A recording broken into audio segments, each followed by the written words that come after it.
I've got a question. Why is this still not common knowledge? Bitcoin is not growing anymore. Its usage has stopped growing at the beginning of 2018 already. Have a look at the number of active addresses on the Bitcoin blockchain. It peaked at the beginning of 2018. Since then, tended to move in a range. We are currently at the lower end of that range. Now, this does have implications on Bitcoin as an asset class, because while the price continued to rise, so it went from 20k all the way to above 120k, its outperformance relative to competing asset classes isn't that obvious anymore. During the early years of Bitcoin's adoption, we saw an outperformance of more than 50,000%.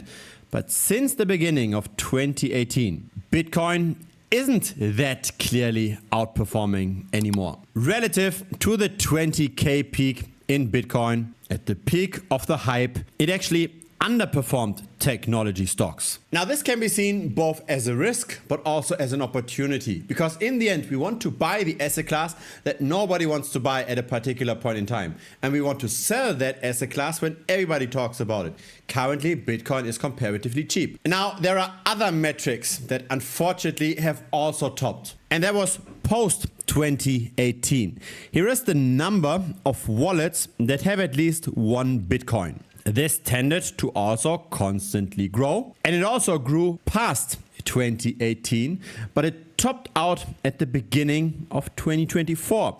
So no more growth in the last 2.5 years. Hi, my name is Gerhard. I've been in the space for the last 8 years. I hit my first million 3 years ago, and on average, I tend to outperform buying and holding Bitcoin by 2% per month. I did this over the last 5 years. The details are in the website that's linked down below. This is my portfolio measured in BTC over time, but of course, not every single month I'm outperforming. What counts though is the long-term trend, and I'm very satisfied with that trend. More details at the end of the video. Now, why did the number of wallets with at least one Bitcoin not grow anymore post 2024? I think the answer lies in the Bitcoin ETF that was also launched at the beginning of 2024, and its balance continues to go up. In other words, what might be happening here is that more and more people prefer to hold their Bitcoin in their brokerage account versus holding it on their hardware wallet. But there's something else noteworthy over here. We did already have a phase in the past where the number of addresses did not go up. That was roughly 5 years ago. But then it suddenly shot up again. When did this metric shot up? It was during a bear market. In other words, it seems like the average investor is getting smarter and smarter and looks for cheap prices in order to long-term accumulate Bitcoin.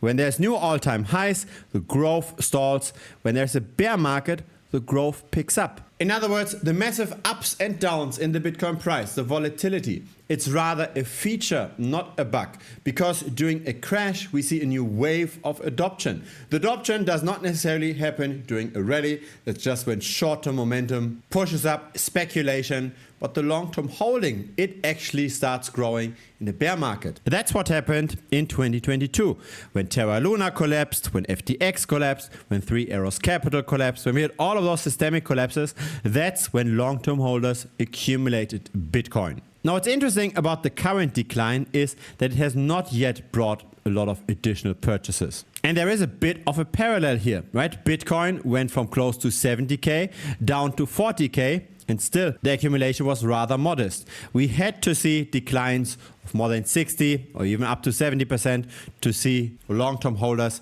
buying back in and accumulating more Bitcoin. And so that's in the end what it requires for a bear market to stop, right? It needs the diamond hands that come back to buy the asset. But they're not yet coming back, at least in aggregate. Here is the metric that I like to follow: the net unrealized profit and loss. It's very hard to put a fair value on Bitcoin. Is Bitcoin worth just $1,000 or is it worth $100 million? What's really the fair value of a Bitcoin? Now, we can't really measure, say, future cash flows, but what we can measure is what's currently the relative price compared to what the average investor bought it at.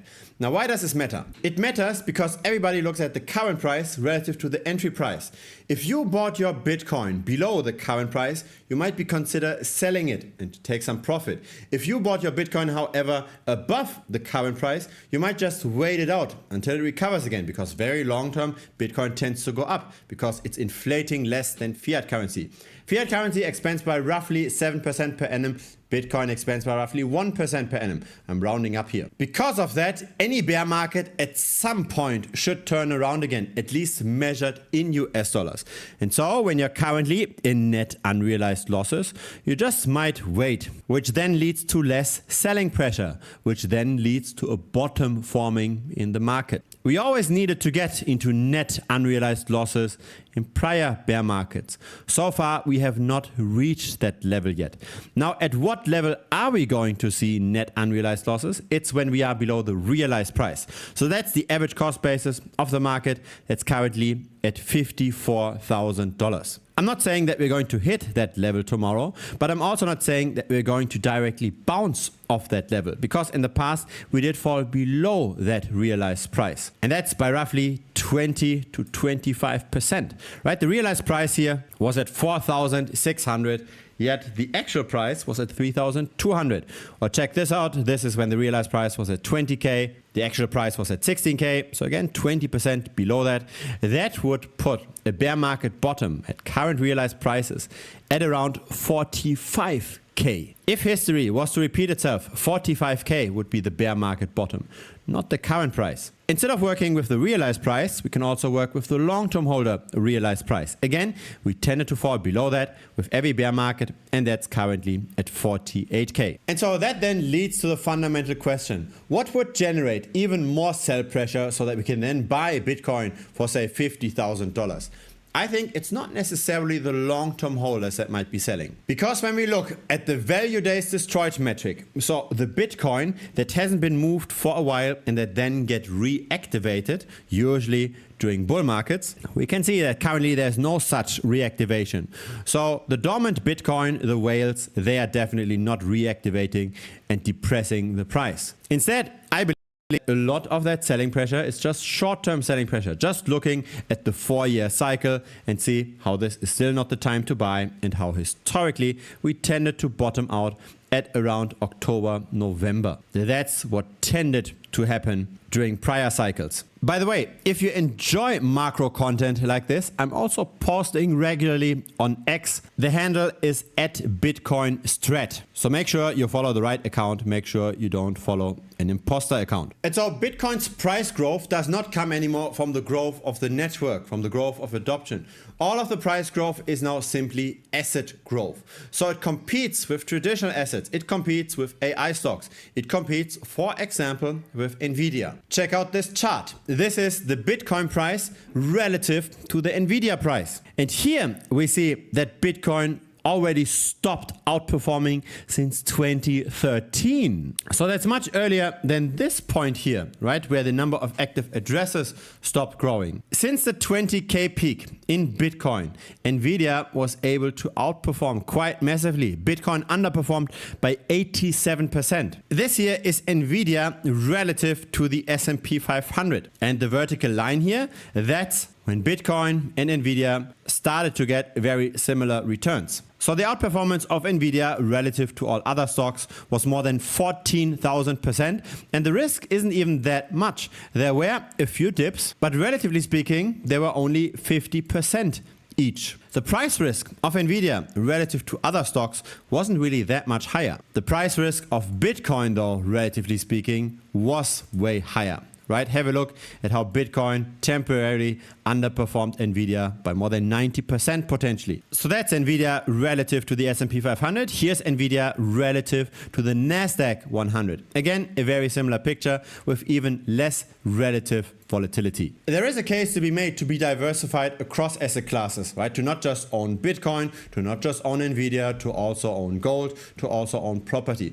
Now, when we buy something within an asset class, let's say we buy something within crypto, we of course want to own the best, right? We don't want to own 100 different altcoins that all bleed versus the index. Bitcoin tends to long-term outperform. The same effect is true for the stock market. In the stock market, the top largest stock tends to outperform outperform the rest of the market. This here is the largest stock over time. So that used to be General Electric, then it became Microsoft over here, then it became ExxonMobil, then we've got Apple, then Microsoft again, and right now it is Nvidia. So it does make sense to own Nvidia because on average the largest stock tended to outperform by 7 percentage points per year. That makes a difference of almost 10x over the course of those 36 years. But during which phases did Bitcoin actually outperform Nvidia? So we've got this rally over here, 2000%. We've got this rally over here, 750%. And both of those rallies, they happened when the bull market was already in full swing. So Bitcoin moved from $200 all the way to $1,000, already a 5x from the bottom. Or over here, Bitcoin moved from 3.5K up to 12K, so roughly a 4x. Once we got a multiple X return from the bear market bottom, that's when Bitcoin was able to outperform Nvidia. Right now we are very far away from this. So the most logical conclusion from that is that in the near future, Bitcoin should rather continue to bleed versus Nvidia. And probably that's going to happen until we hit the realized price, until we are in net unrealized losses again, when we really have maximum pain. Now all of this is just looking at relative performance. We're not looking at US dollar performance. In US dollars, of course, there's always quite a bit of risk because valuations are extremely high. So for example here, right, you might have seen this before. This is the Shiller PE ratio, the historical price to earnings ratio for the S&P 500. That's currently at very similar levels to the peak of the .com bubble. So obviously there is risk, but we have to invest into something because if we just hold fiat currency, we get devalued by 6.8% per annum. This is how quickly USM2 tends to grow over time. So if we just in fiat, if we just keep paper money, that's dangerous. We have to be in something. And this is just an analysis.